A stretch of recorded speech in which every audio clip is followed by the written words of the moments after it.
Have you ever witnessed the fall of a monument? Not in the sanitized pages of a history book, but in the cold theater of reality. It does not happen with a whisper. It happens with a scream of stone and a gasp of forgotten air. The marble sovereign, sculpted to outlast empires and defy the very concept of decay, collapses into 1,000 pieces of forgotten pride.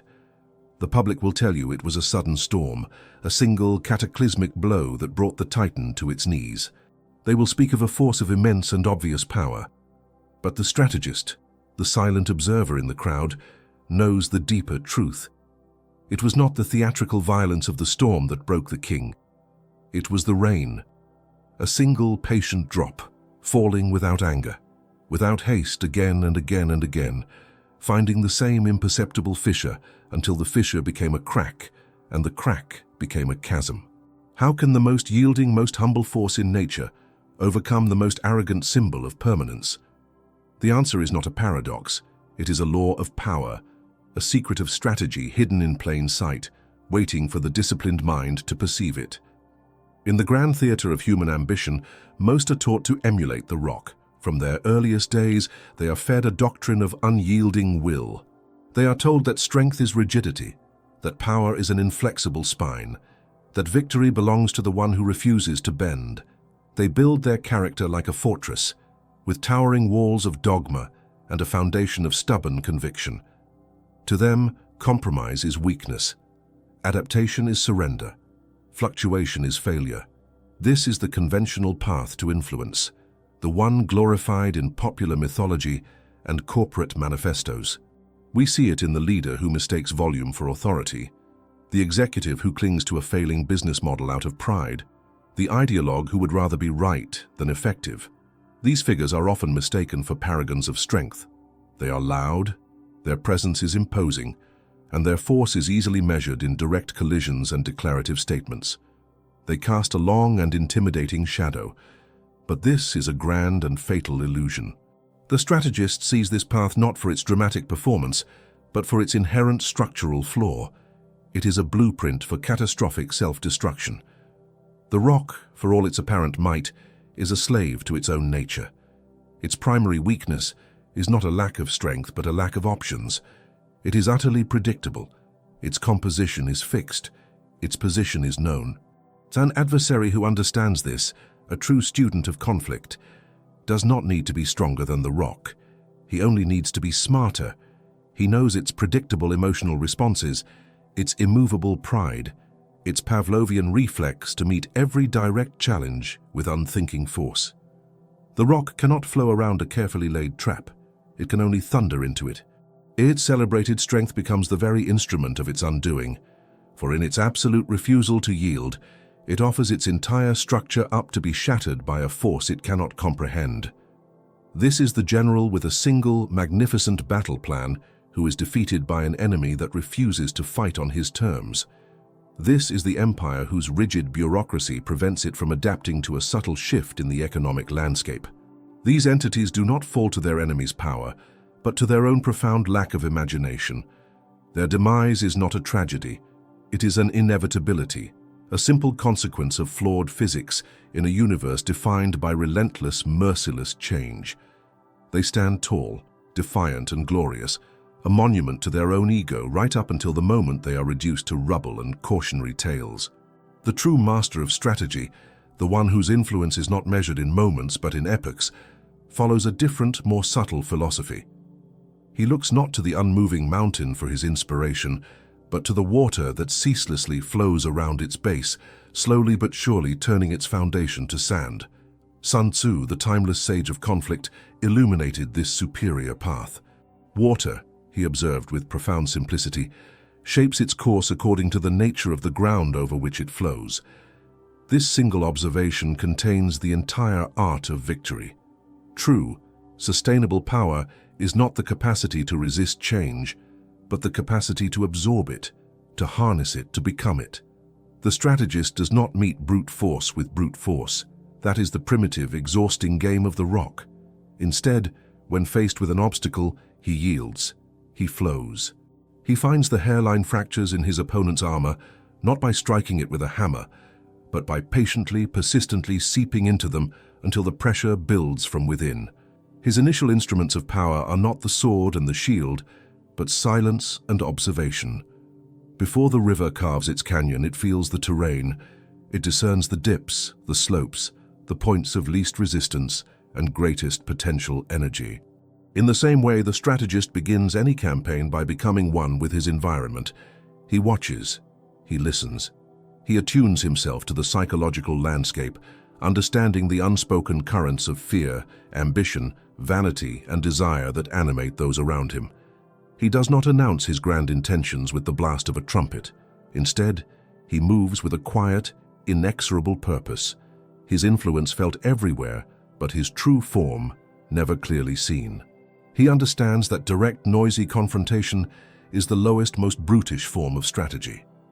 The highest, most sublime form is to shape the battlefield, the boardroom, the political arena, the social circle, so profoundly and so subtly that the opponent is checkmated before he even realizes a game is being played. The rock stands in loud opposition to the world, desperately trying to impose its will upon it. The water, in its deep and silent wisdom, does not oppose the world. It mirrors it, embraces it, and becomes it. And in that act of becoming, it gains the ultimate power to reshape it entirely. This is not the weakness of passivity, it is the supreme, unassailable strength of adaptability. It is the path to a power that need not be defended, for it has no fixed form to attack. For the mind that acts like a rock shatters against the inevitable, but the mind that flows like water shapes the inevitable itself. Comment "I shape my path" to embody this power, and subscribe for the coming lessons on the art of adaptation. To embrace the way of water is to abandon the crude instruments of conventional power. The rock announces its presence with its shadow. It declares its intent through its sheer, unmoving mass. Its warfare is one of noise, friction, and visible impact, but the strategist who flows like water operates on a different plane of existence. He practices an art of invisible warfare, a conflict waged not with the clash of steel, but with the subtle manipulation of perception, pressure, and potential. This requires a new understanding of its core principles, for the laws that govern the fluid are not the same as those that govern the solid. To master this art, you must first unlearn everything you have been taught about the nature of a fight. You must learn to see the power in what is not there, the force in what does not move, and the victory in what appears to be surrender. This is the realm of the formless, the terrain of the mind, and the irresistible momentum of the inevitable. The first and most profound principle is that of formlessness. Sun Tzu spoke of this in whispers of genius. Be subtle, even to the point of formlessness. Be mysterious, even to the point of soundlessness. What does this mean in a world obsessed with personal brands, clear intentions, and transparent motives? It means becoming a strategic void. The rock has a single, definite form. It can be measured, studied, and ultimately broken. Its every characteristic is a piece of intelligence an enemy can use against it. But water in a vessel takes the shape of the vessel. In a river, it takes the shape of the riverbed. As vapor, it has no shape at all. The strategist who masters formlessness achieves this same adaptive quality. His plans are not rigid blueprints. They are living, breathing organisms that change and evolve in response to the environment. His true intentions are never revealed, hidden beneath a surface of placid adaptability. To his rivals, he is a ghost. They cannot anticipate his next move, because his next move is not predetermined. It is a reaction, a perfect, instantaneous adaptation to their own actions. This creates a devastating psychological effect. An enemy who can define you can fight you. He can build a defense, plan a counterattack, and rally his forces against a known threat. But how does one fight a fog? How does one strike a current? The opponent is left to grapple with shadows, to fight phantoms of his own creation. His own paranoia becomes your greatest weapon. He expends immense energy trying to predict your strategy, seeing threats where there are none, and building fortifications against an attack that will never come in the way he expects. You are not a person, but a question he cannot answer. This is the essence of strategic invisibility. While others define themselves by their rigid principles and loud declarations, you remain undefined, a master of ambiguity. You are a diplomat when diplomacy is needed, a silent observer when information is key, and a sudden swift current when the moment for action arrives. You are nothing in particular, which gives you the freedom to become anything you need to be. The second principle is the mastery of the terrain. The common man thinks of terrain as the physical ground, the hills and valleys of a battlefield. The strategist knows that the true battlefield is psychological, social, and emotional. The terrain is the intricate web of human relationships, the invisible currents of ambition and fear, the underlying structures of power in a corporation or a social circle. The rock, in its arrogance, tries to level this terrain. It attempts to flatten the complexities of human nature with brute force and rigid rules, an effort that is not only exhausting but doomed to fail. Water, however, does not fight the terrain. It accepts it, studies it, and uses it. The master strategist first maps this psychological landscape with meticulous patience. He identifies the natural downhill slopes, the inherent biases, the unchecked egos, the deep-seated desires of his adversaries. He understands who trusts whom, who resents whom, and what each person believes they stand to gain or lose. Armed with this knowledge, he does not need to create his own force. Instead, he subtly redirects the existing energies within the environment. He does not need to push his agenda. He simply aligns his objectives with the pre-existing currents of someone else's ambition, letting their own momentum carry his plans forward. It is the highest form of efficiency. It is the political advisor who does not argue with a prideful leader, but instead frames a desired policy in a way that makes the leader believe it was his own brilliant idea. It is the business leader who, instead of fighting a rival department, identifies their key objective and demonstrates how his own project is essential to their success. He never appears to be in conflict. He is a helper, an enabler, a silent partner. He is the water that finds the natural channels in the landscape, flowing effortlessly toward the sea of his objectives, using the very contours of the ground as his guide. He does not conquer the world. He allows the world to carry him to conquest. The third and final principle is the cultivation of momentum, what Sun Tzu called shi. This is the art of accumulating potential energy until it becomes an unstoppable kinetic force. The power of water is not found in a single drop, which is insignificant, but in the relentless accumulation of drops that can become a tidal wave. This is perhaps the most vital and misunderstood lesson. The world is mesmerized by explosive, singular acts of power, but the strategist knows that true, lasting power is built through small, consistent, and often invisible actions over time. Each piece of information gathered, each alliance subtly nurtured, each skill quietly mastered, each small promise impeccably kept. These are the individual drops of water. Alone they are nothing, but together they build a current. This relentless consistency creates an inexorable flow. While rivals exhaust themselves in short bursts of intense effort, followed by periods of inaction, the strategist's pressure is constant, like water seeping into the foundations of a fortress. By the time the opponent recognizes the danger, it is already too late. The cracks have formed, the structure is compromised, and the floodgates of accumulated advantage have opened. He is not defeated by a single brilliant maneuver, but drowned by the weight of 1,000 small, perfectly executed preliminaries. This is the power of habits, the force of discipline, the strategic patience to play the long game in a world addicted to instant gratification. The momentum becomes so overwhelming that the final, decisive action appears almost effortless, a mere formality. It is the simple nudge that causes the dam to break. Consider this practical application. A promising and high-profile project. The focus of your career is suddenly cancelled by upper management. The strategist of the rock reacts with predictable force. He complains, he argues, he sends angry emails, he tries to fight a decision that has already been made. He becomes a known obstacle, his reputation tarnished by his rigidity. The strategist of water, however, immediately goes formless. He shows no anger, no disappointment. His emotional state becomes a calm, unreadable surface. He dissolves his attachment to the old plan and accepts the new reality instantly. Then he begins to map the new terrain. Why was it cancelled? What is the new strategic direction? Who are the architects of this new vision? He listens more than he speaks.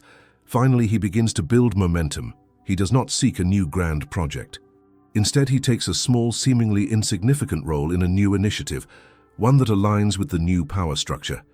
He uses his knowledge from the old project to offer unique insights, making himself quietly indispensable. Each small success, each piece of valuable assistance, is another drop adding to his influence. Within months, the wave of the corporate reshuffle that crushed the Rock has lifted the water to an even higher, more influential shore. He did not fight the current. He became it, and in doing so commanded it. Before a river can reshape a continent, it must first command itself. Its power does not originate from its destination, but from its source. If the spring is poisoned, the entire current carries that poison to the sea. This is the ultimate non-negotiable truth for the strategist who walks the path of water. The grand external theater of influence, perception, and power is a mere reflection of a far more critical conflict, the war waged within the silent chambers of the self. To seek dominion over the world without first achieving absolute sovereignty over one's own mind is the strategy of the fool. It is to build a magnificent ship with a rotten hull, destined to sink under the pressure of the first real storm. The greatest victories are never announced by the fall of an enemy. They are consecrated in the quiet conquest of one's own internal chaos. This internal war is the most difficult of all, for your enemy knows your every weakness. It is the battle against the tyrants of the soul, the fire of anger, the stone of pride, and the fever of impatience. Anger, in all its theatrical fury, is the strategist's most seductive poison. It feels like power. It feels like a righteous force, a surge of energy that clarifies and motivates. But this is an illusion. Anger is a blinding fire that consumes clarity and replaces it with impulse. It makes you predictable, forcing your hand, compelling you to act when stillness would be wisest. The angry man is a screaming rock, telegraphing his every intention, his every move dictated by the provocations of others. He is not a commander of his own fate. He is a puppet whose strings are pulled by anyone who knows which buttons to press. The strategist, in contrast, cultivates a profound and chilling calm. He may observe injustice, he may recognize a threat, but he transmutes the raw energy of anger into the cold, clean fuel of focused action. He does not burn, he illuminates. Equally dangerous is the dead weight of pride. The ego is a dam built across the river of adaptation. It is a monument to past successes that blocks the flow toward future victories. Pride cannot admit error, so it cannot learn. It cannot bend, so it must break. It clings to a single identity, a single method, a single definition of self, and when the terrain of reality shifts, it is left stranded and obsolete. The strategist, however, practices a radical humility. His identity is not fixed, it is fluid. He is defined not by what he has been, but by what he can become. He dissolves his ego in the waters of his objective, willing to appear foolish, to retreat, to apologize, to take a lower position if it serves the ultimate goal. He understands that victory has no attachment to pride. The first and most essential victory is over the part of yourself that craves recognition, that fears looking weak, that insists on being right. This internal victory grants a supreme freedom, the freedom to act with pure, unencumbered effectiveness. This internal mastery is the source, the spring from which all strategic power flows. Once this inner calm, this deep, unshakable equanimity is achieved, the strategist can begin to shape the world outside himself. His primary tool is the manipulation of perception. He understands that humans do not react to reality, they react to their perception of reality. And perception is a fluid medium, as malleable as water itself. The strategist's goal is not to be loved or to be feared in an obvious way. Love is fickle, and fear breeds desperate, unpredictable enemies. His objective is far more subtle and devastating: to be perpetually underestimated and fundamentally misunderstood. He must become a master of the psychological mirror. He projects an image that is not a true reflection of his capabilities, but a carefully curated illusion designed to disarm and deceive. This is the deeper meaning of Sun Tzu's timeless dictum: Appear weak when you are strong and strong when you are weak. To appear weak is not to be a coward, it is to be a hunter, cloaking himself in the fleece of a sheep. The strategist cultivates an aura of harmlessness. He may seem agreeable, perhaps a little slow, even indecisive. He allows others to speak more than he does. He readily concedes on trivial matters, feeding the egos of his rivals, making them feel superior, intelligent, and in control. This masterful performance of mediocrity is a strategic anesthetic. It lowers the defenses of everyone around him. People do not guard against a threat they cannot perceive. They share secrets, they reveal their strategies, they expose their vulnerabilities, all in the presence of someone they have dismissed as inconsequential. They are like generals explaining their entire battle plan to a humble servant, never realizing that the servant is the enemy's master spy. This cultivated weakness makes the eventual decisive action, when it finally comes, all the more shocking, all the more effective, for it comes from a direction no one thought to watch. Over time, these controlled actions and perceptions accumulate, hardening from a fluid strategy into a solid reputation. Reputation is the ghost that walks before you. It is the silent ambassador that enters a room and begins negotiating on your behalf before you have uttered a single word. The common man builds his reputation through loud boasts and visible victories. The strategist builds his through a pattern of quiet effectiveness, unsettling calm and uncanny adaptability. His is not a reputation for brute force, but for inevitability. He becomes known as the one who navigates chaos without losing his composure, the one whose plans seem to unfold as if guided by an unseen hand. Rivals learn that direct opposition is fruitless. Trying to corner him is like trying to build a dam with sand. He will simply find a new path. Allies learn that his guidance through a crisis is the surest path to safety. This reputation becomes your most powerful strategic asset. It is a passive force that conserves your energy. You no longer have to persuade as often, for your name carries the weight of past understated successes. You no longer have to threaten, for your history of turning disadvantage into victory serves as a silent, ever-present warning. People begin to react not to you, but to the legend of you. They project their own fears and hopes onto the blank canvas of your calm demeanor. They hesitate. They second-guess their own strategies against you, their minds already half defeated by your shadow. The river, over millennia, does not need to announce its intention to carve a canyon. The very presence of its steady, relentless flow is all the statement it requires. The stone knows its fate. Your reputation, built upon the bedrock of internal mastery and the artful manipulation of perception, becomes this same force of nature, a quiet, undeniable power that shapes the landscape long before the flood arrives. You have learned to flow past obstacles and erode the foundations of the unyielding. You have mastered the currents of your own mind and learned to shape the perceptions of others. Now, before we unveil the moment the stone finally yields to the stream, the instant of quiet, catastrophic victory, ensure you are subscribed to this channel. The final knowledge, the wisdom of the endgame, is reserved for those dedicated to the complete mastery of their art. For many can start a war, but only a true strategist knows how to end one on his own terms, forever. The moment of execution, the decisive stroke, is the most misunderstood element of the strategist's craft. Those who follow the path of the rock imagine it as a climactic, thunderous collision, a final, glorious battle where strength is pitted against strength. This is the fantasy of the brute. The reality of the water-like strategist is infinitely more subtle, more elegant, and more terrifying in its precision.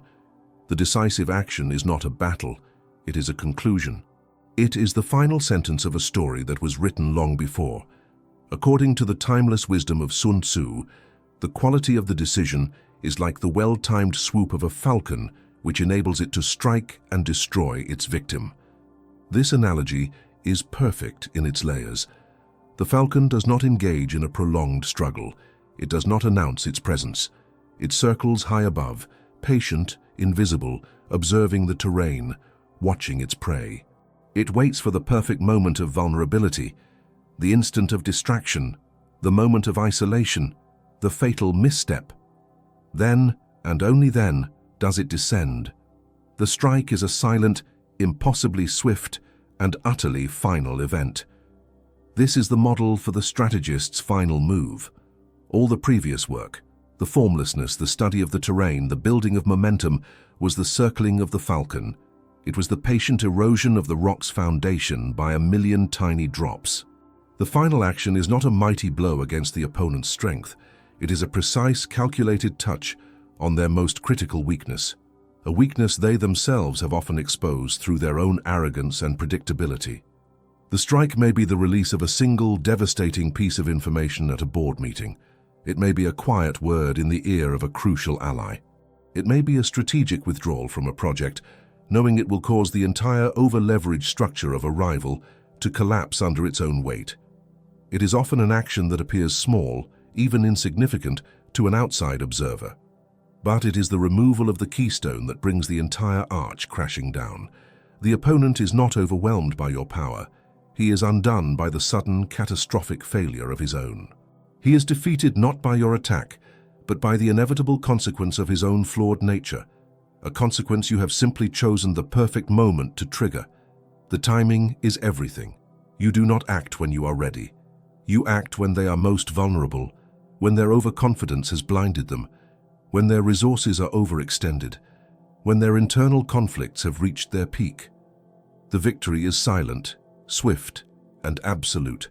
What follows the decisive stroke is what truly separates the master from the novice. This is the consolidation, the aftermath. For the strategist, the moment of victory is not a cause for celebration. Celebration is an emotional indulgence, an act of pride that clouds judgment and squanders momentum. It is a feature of the rock, which basks in its fleeting moments of glory. The strategist of the water does not celebrate. He flows into the new reality he has created. As the dust settles and his rivals are consumed by chaos and confusion, he is utterly calm. He does not gloat. He does not even pause. He simply observes the consequences of his actions as they unfold, like a master gardener watching a new landscape take root. His work is not finished. It has just entered a new phase. The true objective was never the mere defeat of an opponent, but the creation of a new, enduring order, a lasting peace sculpted entirely on his terms. This consolidation is an active though subtle process. The strategist immediately begins to establish the new norms, to fill the power vacuum, to guide the currents of the new environment. The river, having broken through the dam, does not simply stop. It carves a new, deeper, and more permanent channel. The strategist solidifies his position, not through force, but by becoming the most stable, reliable, and logical element in the new landscape. He restores order. He offers solutions. He becomes indispensable to the very structure he has just reshaped. His former adversaries, if they survive, are now faced with a choice: adapt to this new reality or become irrelevant fossils within it. The peace he creates is not the fragile result of a treaty. It is the profound quiet that descends when future challenges are actively dissuaded by reputation alone. His victory was so complete, so seemingly effortless, that it serves as a permanent, silent warning. It tells the world that opposing him is not just a risk, it is a fundamental misunderstanding of the nature of power. This brings us to the ultimate philosophical conclusion. What is true power? The conventional world sees power as a throne, a fixed position of authority, defended by walls and weapons. This is the power of the rock, static, visible, and under constant siege. But the strategist understands that this is a fragile illusion. The true and supreme power is to be like water. It is not to sit upon the throne, but to be the ocean beneath it.